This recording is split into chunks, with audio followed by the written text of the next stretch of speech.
আসছি পরবর্তী খবরের দিকে। শিলিগুড়ির বিজেপি বিধায়ক শঙ্কর ঘোষের পক্ষ থেকে শহরের মানুষের অভাব অভিযোগের কথা শুনতে শিলিগুড়ির বাঘা যতীন পার্কে সরাসরি শঙ্কর অনুষ্ঠানের আয়োজন করা হয়। কয়েকশো মানুষ তাদের অভাব অভিযোগের কথা সরাসরি বিধায়ককে জানান। এর মধ্যে বেশিরভাগ মানুষই 2016-র নিয়োগ দুর্নীতির শিকার। এদিন তারা তাদের বিভিন্ন দাবি দেওয়া বিধায়কের কাছে তুলে ধরেন। এছাড়াও বহু মানুষের জমি সংক্রান্ত অভাব অভিযোগের কথাও শোনেন তিনি। বিধায়কের এভাবে নিজেদের অসুবিধার কথা জানাতে পেরে খুশি শহরের মানুষ। শুধুমাত্র শিলিগুড়ি শহরই নয়, ভীম জেলা থেকেও বহু মানুষ সেখানে এই অনুষ্ঠানে এসে তাদের অভাব অভিযোগের কথা জানাতে আসেন এবং এই প্রসঙ্গে শঙ্কর ঘোষ বলেন, বহু মানুষ তাদের অভাব অভিযোগের কথা জানিয়েছেন। তাদের অভিযোগ নির্দিষ্ট দফতরের কথা বলবেন তিনি এবং সবে প্রথম দিন এই অনুষ্ঠানের হলো, পরবর্তীতে সময় সুযোগ হিসাবে এই অনুষ্ঠান চালানোর কথাও জানান বিধায়ক।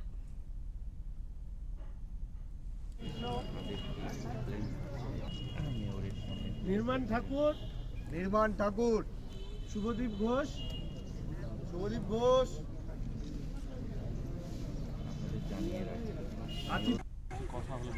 দেখুন, আমরা 2004 সালের পার্শ্ব শিক্ষক, তো সবাই তো একটা আশা নিয়েই শিক্ষা প্রতিষ্ঠানে ঢুকে। সিনিয়র সেকেন্ডারি একটা স্কুল, আমি ফুলবাড়ি হাই স্কুল থেকে। তো এরপরে আমরা প্রচুর আন্দোলন করেছি, আপনারা সবাই সাক্ষী আছেন। আমাদের কেউ কেউ রিটায়ার হয়ে গেছে, কেউ কেউ অনশন করতে গিয়ে মারাও গেছে, এমনকি ম্যাডামরা লাঠি পেটা পর্যন্ত খেয়েছে। এত সব পরেও আমাদের কিন্তু পার্মানেন্টের ব্যাপারে আমরা এখনও বলতে লজ্জা নেই অন মিডিয়া, আমাদের এখনও 15,000-এর কোঠা আমরা ছুঁতে পারিনি। ওয়ারেস একটা 22 বছরের সিনিয়র টিচার, আপনারা পে স্কুল সবাই জানেন। তো এখানে প্রথমত যেটা সমস্যা, একটা আত্মসম্মান, সেটা তো আছেই। এবার দেখুন, আমরা যখন 2004 সালে ঢুকেছি আমরা ইয়ং ছিলাম, এখন আমাদের বাচ্চা কাচ্চারা বড় হচ্ছে। আমাদের স্কুলেরই কলিগ বিজয়দার ছেলে 98% করে পেয়েছে। এই যে হায়ার এডুকেশন, যে আমাদের পয়সা দরকার, নাহলে তারা বড় বড় জায়গায় পৌঁছানোর জন্য আমাদেরও তো একটা সমস্যা, আমাদের বার্ধক্য আছে। তাছাড়া আর হাতেও বেশি টাইম নেই, আর অনেকের প্রায় আর 10 বছর 12 বছর, অন্তত শেষ সময়টা তো যদি আমাদের আত্মসম্মানের বিষয়টাকে একটু আমাদের নতুন সরকার ভেবে থাকেন, তাহলে হয়তো আমরা জীবনটাকে অন্তত বললে আমরা ভুল করিনি, স্কুলে ঢুকে আমরা ভুল করিনি। সমস্যা নিয়ে আমরা সেম 2016 সমস্যা নিয়ে এসেছি। আমরা 2016-এ এমপ্যানেল হয়ে চাকরি করছি, কিন্তু যে সুপ্রিম কোর্টে অর্ডার দিয়েছে যে 26,000 বাতিল হলো। তারপরে পরীক্ষা দিলাম এই 2025-এ, যেটা মানে কি বলবো, একদম কমপ্লিকেটেড ভাবে পরীক্ষা হয়েছে। 2025 একদম অনিয়ম এভাবে বলে।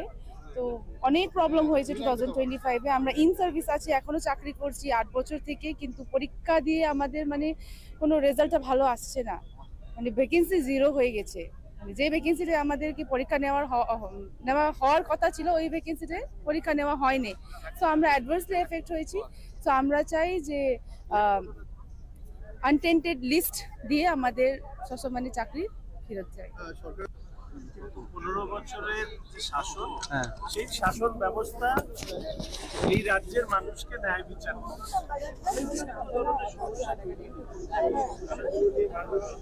চাইছেন। সেই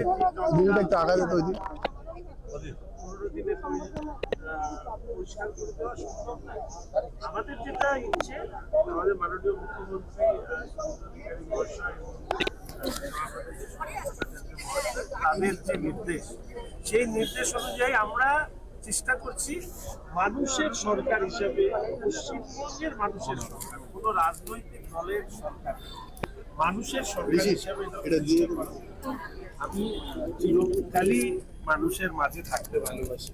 আমি বিরোধী রাজনীতি করতে যেরকম সক্ষম ছিলাম, এখন রাজ্যের সরকারের যারা পরিচালনা করছেন সেই দলের প্রতিনিধি হিসাবে মানুষের অভাব অভিযোগ দূর করবার চেষ্টা সেটা করবো। এবং সরকারের পলিসি, এখানে কোনো ইন্ডিভিজুয়াল কোনো বিষয় নেই, এখানে সরকারের একটা পলিসি হবে, সেই পলিসি এই যে বিষয়গুলো এসছে সেই বিষয়গুলোকে দূর করবার চেষ্টা।